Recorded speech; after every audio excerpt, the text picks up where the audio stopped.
This video will walk you through the process of adding metadata to your photos using Photopea, a web-based free alternative to Photoshop that plenty of our schools use. Photopea is a ad-supported software, as you'll see on the screen when you boot it up. It'll run in a browser. It's great for schools that only have Chromebooks for their kids, or schools that don't have Photoshop or that don't do much work in post-production. It's pretty easy to use. The interface is very similar to Photoshop. The process of adding metadata is very similar. There's a few extra steps though that you need to be aware of. Metadata simply means data about other data. Your camera already includes metadata automatically every time you create an image, such as the time the image was made, the lens attached, the settings used, etc. But what you're going to do before submitting your images to this contest is adding information about you, your school, and your instructor. We'll be utilizing the International Press Telecommunications Council Standard, or IPTC.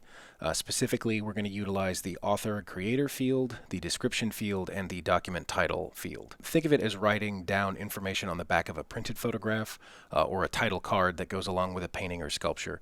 It's a way of communicating additional information without getting in the way of your presentation.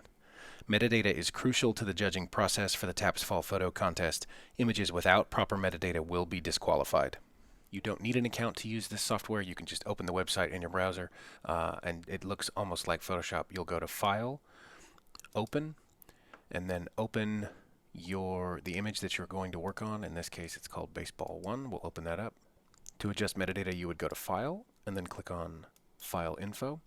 And at the bottom, you're going to see this drop-down menu. You've got to add parameters. It's already got some in there for dimensions for this image, but we need to add parameters for title, for artist, and for image description. They are the first three on the list, but you can add, you can see the rest of the categories that you could add.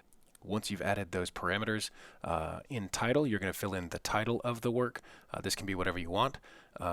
If you leave it blank, or if you can't think of a title, you can always put untitled. If you leave it blank and your photo is selected for recognition, we will put in untitled in the awards program. So title goes there. Artist is the student's name. For image description, first you will enter your division, whatever that is, 1A through 6A. If you don't know what your division is, be sure and ask your teacher. You don't want to put the wrong division in there. You're going to put the category for this image. In this case, we're going to enter this image in sports. You're going to put your name or your student's name if you're a teacher filling this out. Then after that, you will put your school name, school, city, and state, and then your teacher's name followed by a comma and the word instructor. Before you click OK to save all this information, double check and make sure that all of your information is spelled correctly. Make sure that your names are capitalized, your school's name is spelled correctly, your school city name is spelled correctly, and that your division is correct. If your image is selected for recognition, this is the information that's going to be printed in the awards catalog. Once you've entered your metadata, you'll click the Save button at the bottom and then close the window. You'll need to save this file back to your computer so that you can submit it. You'll go to the File menu, Export As, select JPEG, make sure that that quality is turned all the way to 100% and that the box is checked that says Attach Metadata, and then click Save. So here's the image I downloaded from Photopea.